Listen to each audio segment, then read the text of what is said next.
Bien-aimés dans le Seigneur, recevez mes fraternelles salutations au nom de notre Seigneur Sauveur Jésus-Christ. Amen. Dieu nous fait grâce encore aujourd'hui de poursuivre nos échanges à l'occasion de cette école de groupe sur le sous-thème intitulé Mythes et vérités au sujet de l'intimité avec Dieu. Mythes et vérités au sujet de l'intimité avec Dieu. Pendant la première séance de notre école concernant ce sous-thème, nous avons déjà échangé sur quelques points. Il nous a été donné une introduction générale qui nous a rappelé un peu le contexte de cette formation, le contexte précis de ce sous-thème.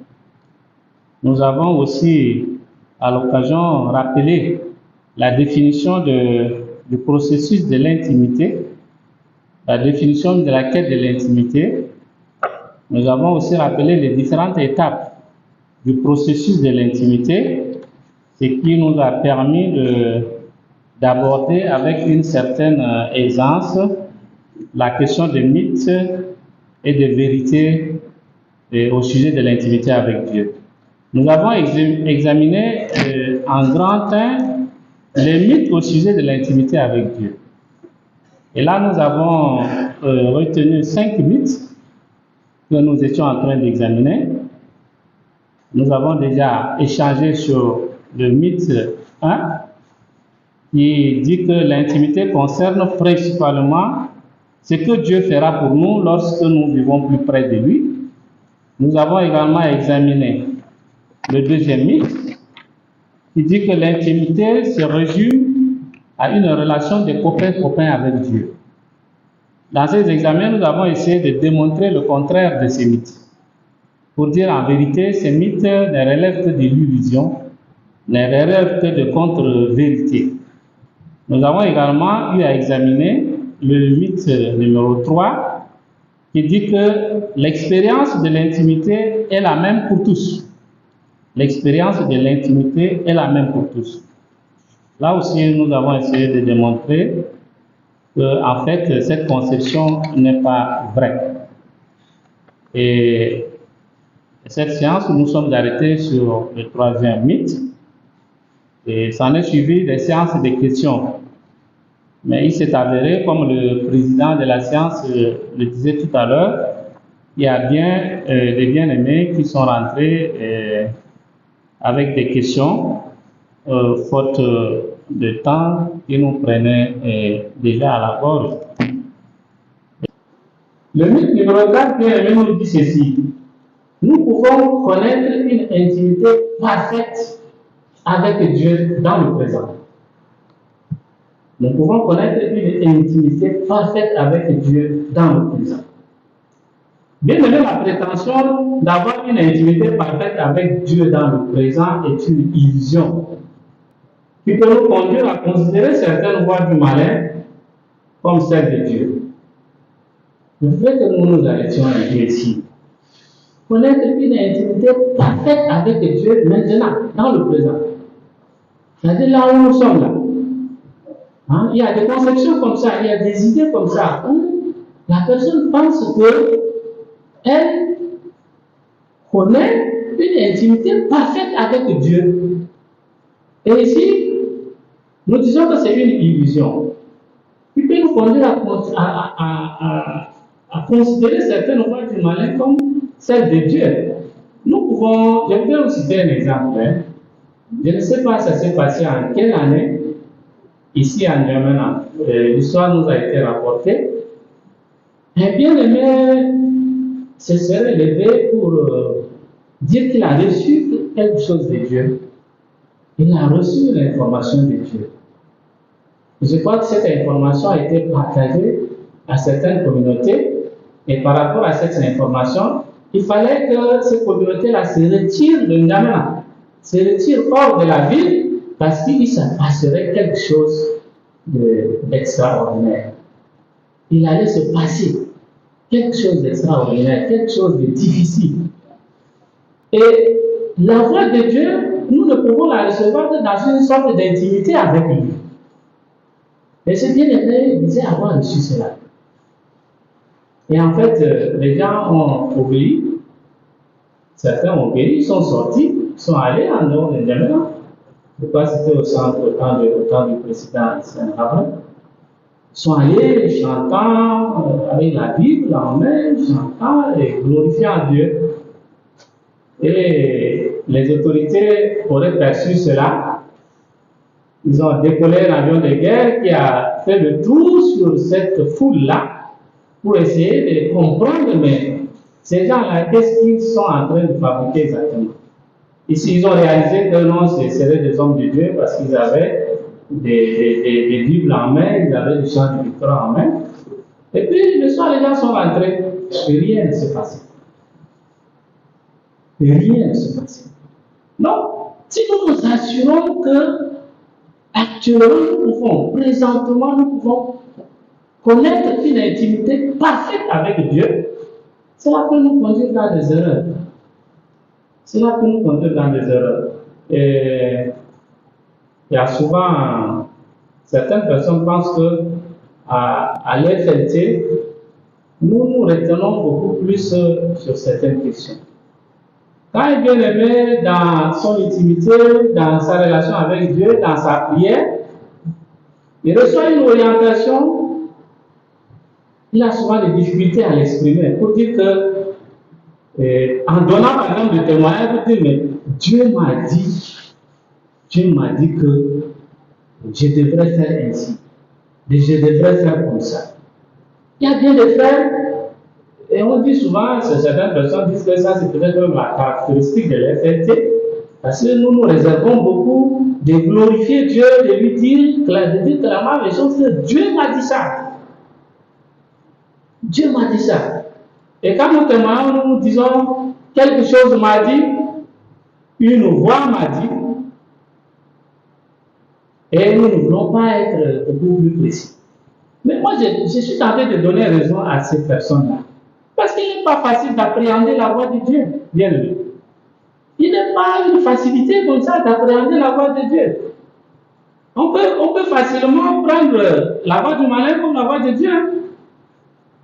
Si nous ne faisons pas attention, si nous nous versons dans ces mythes-là, pour dire que nous pouvons vivre une intimité parfaite avec Dieu, mais dans notre relation, dans notre communion avec Dieu, dans la prière, nous pouvons recevoir des choses. Puisque le diable nous combat beaucoup aussi pendant ce moment-là. Le diable nous livre un combat pendant ce moment. Mais si nous ne faisons pas attention, nous pouvons recevoir des voix, des orientations que nous allons prendre pour Dieu, venant de Dieu, alors que c'est en réalité des orientations venant du malin.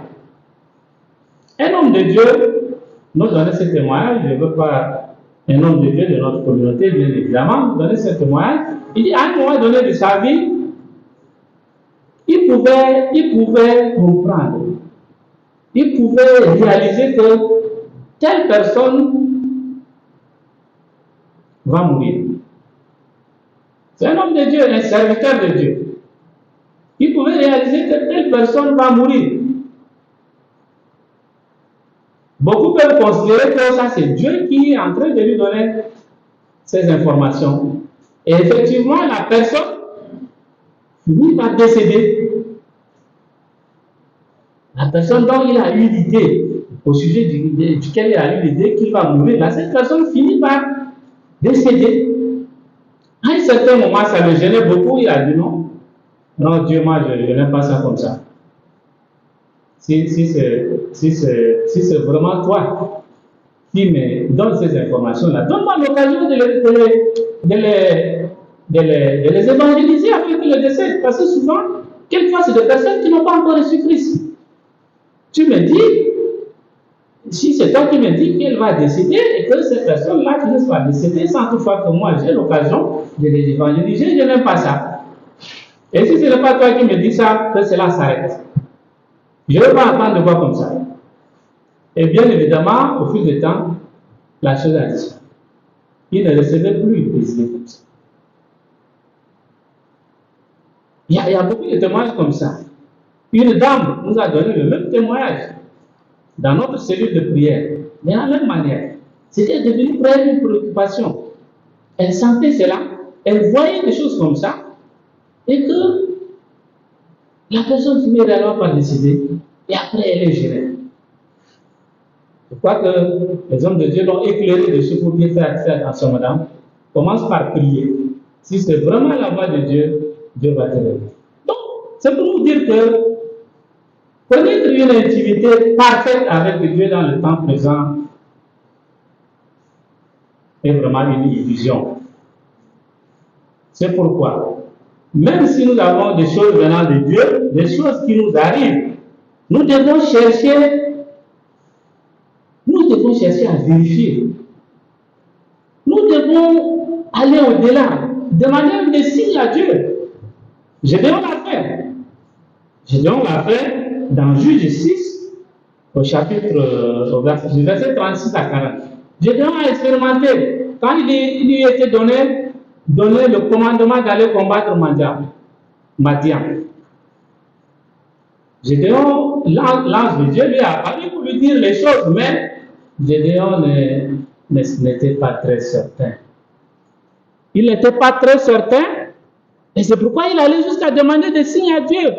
Seigneur, si c'est toi qui m'envoies, et pourtant Dieu lui a dit, va avec la force que tu as.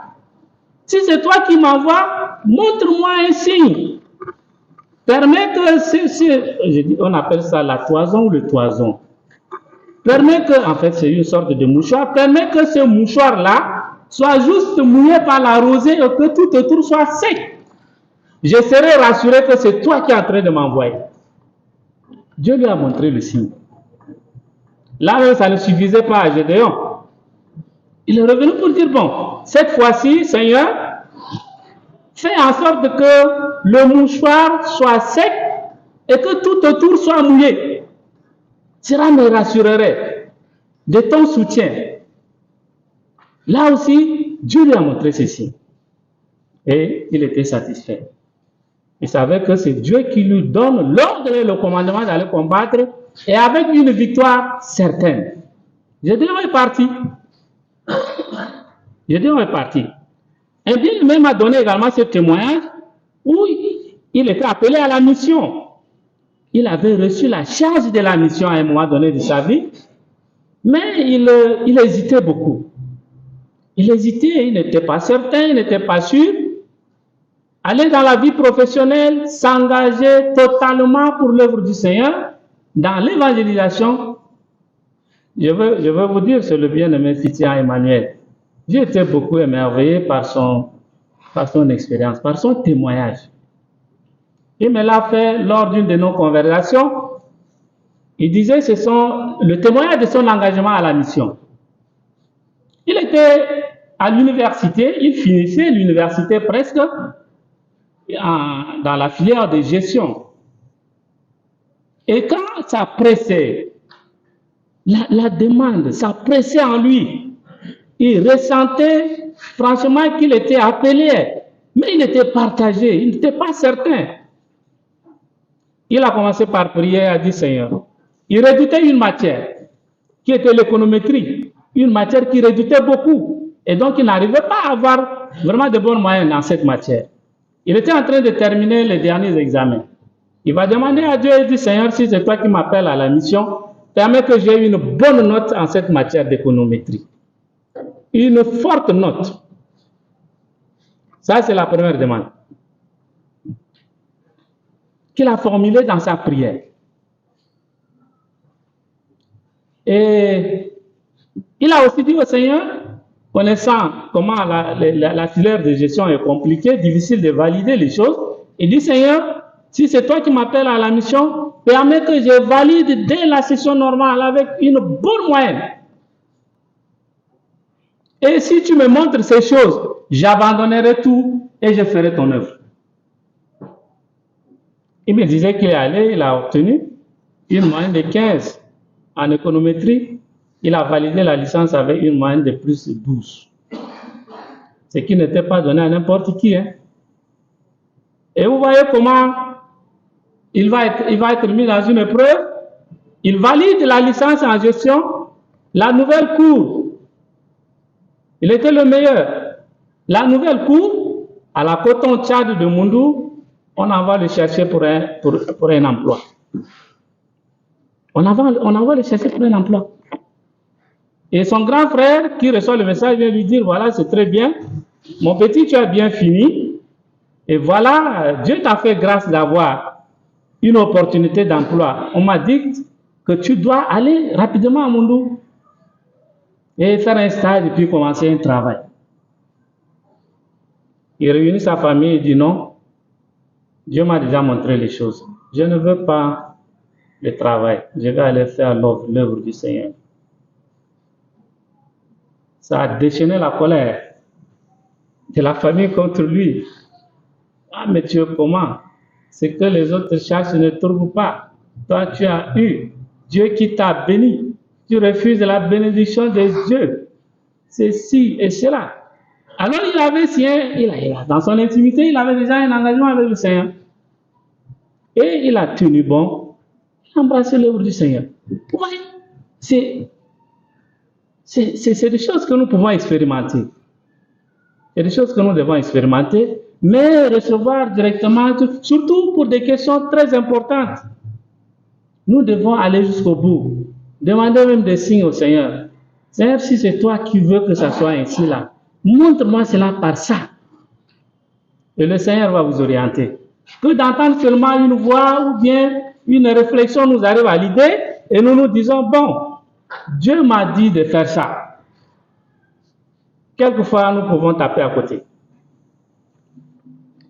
En fait, c'est ça, ce qui démontre que connaître l'intimité parfaite avec Dieu dans le temps présent, bien-aimé, est une illusion. Il est essentiel de se rappeler que la parole de Dieu dit dans 1 Corinthiens 12, 1 Corinthiens au chapitre 12, verset 12, au chapitre 13, autant pour moi, du verset 12a, il est dit ceci. Aujourd'hui, nous voyons au moyen d'un miroir, d'une manière obscure, mais alors nous verrons face à face. Aujourd'hui, je connais en partie, mais alors je connaîtrai comme j'ai été connu. Sachons bien que nous ne connaîtrons jamais ici-bas la joie d'une intimité idéale avec Dieu. Nos limites sont très importantes, bien-aimés. Nos limites sont très importantes. Elles ne peuvent pas nous permettre de connaître la joie d'une intimité parfaite et idéale avec Dieu. Nous sommes chacun enfermés dans un corps corruptible. Nous sommes chacun enfermés dans un corps corruptible et notre esprit est encore affecté par la chute. Notre esprit est encore affecté par la chute. Nous pouvons comprendre cela avec Romains. Avec Paul dans Romains au chapitre 7, du verset 18 à 19. Romains chapitre 7, du verset 18 à 19. Paul a fait cette expérience dans la foi. Je veux faire ce qui est bien. Je ne fais pas le bien que je veux, mais je fais le mal que je ne veux pas. Quelqu'un a retrouvé ce verset-là? Romains 7, 18 à 19. Romains chapitre 7, du verset 18 à 19. Quelqu'un peut nous donner rapidement lecture?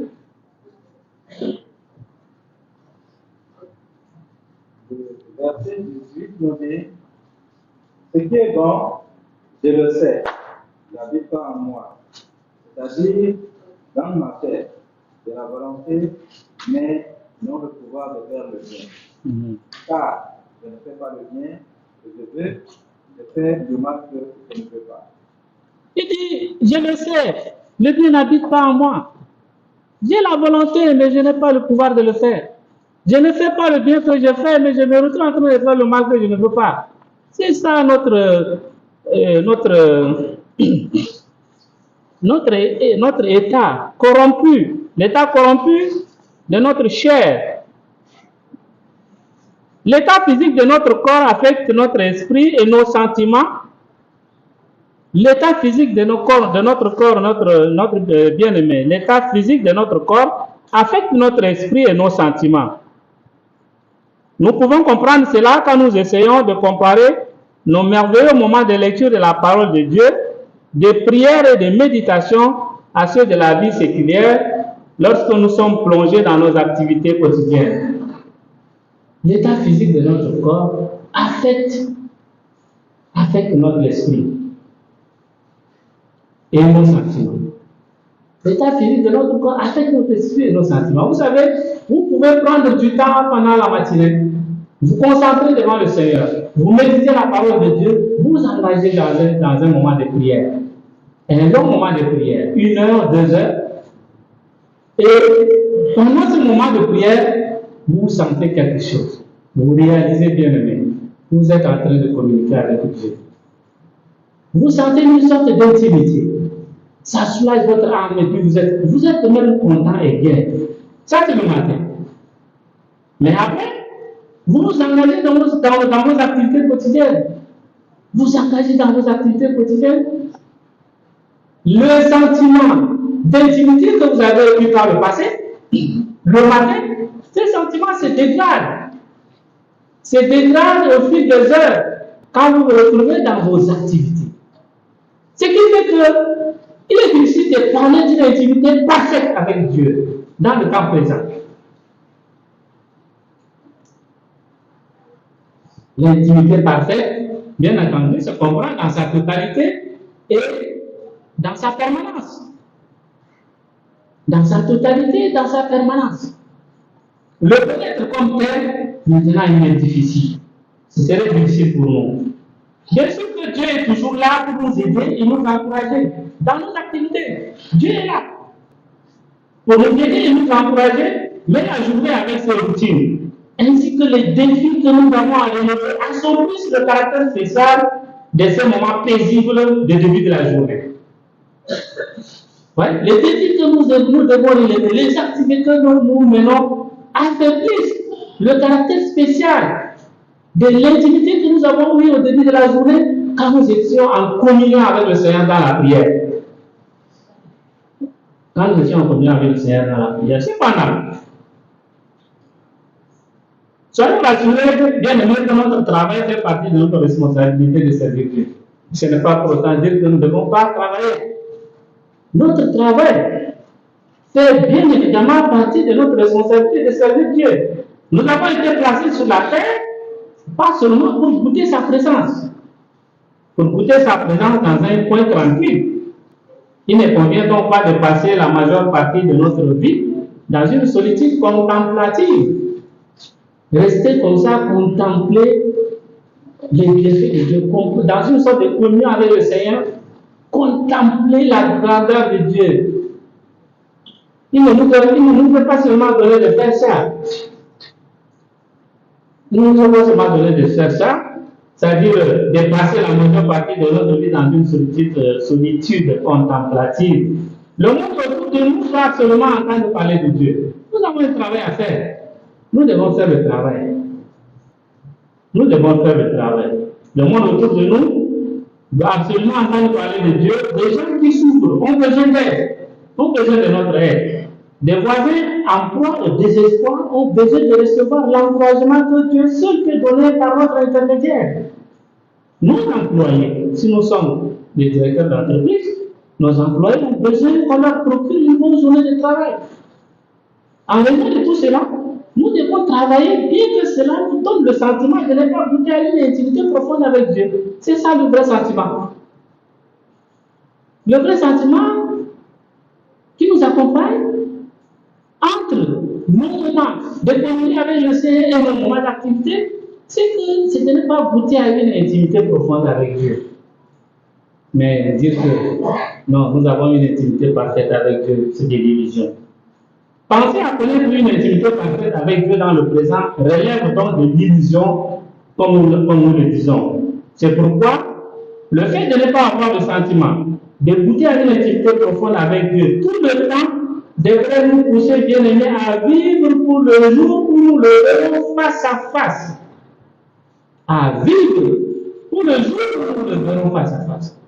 Nous vivons, parce que nous savons, nous croyons, nous attendons. Un moment viendra que cette communion, cette intimité serait parfaite. Nous vivons en attendant ce moment-là. Nous vivons en attendant ce moment. Goûter à une intimité profonde avec Dieu tout le temps devrait nous pousser à vivre pour le jour, à vivre pour le jour où nous le verrons face à face. Le moment viendra où le fardeau de notre culpabilité et les pressions dues aux responsabilités quotidiennes nous seront enlevés et les soucis de la vie présente s'envoleront. Nos activités sont mélangées à des difficultés, à des soucis. Comment nous pouvons connaître une intimité parfaite dans ce contexte-là? Mais le moment vient où tout cela nous sera enlevé. Tout cela nous sera enlevé en éternité.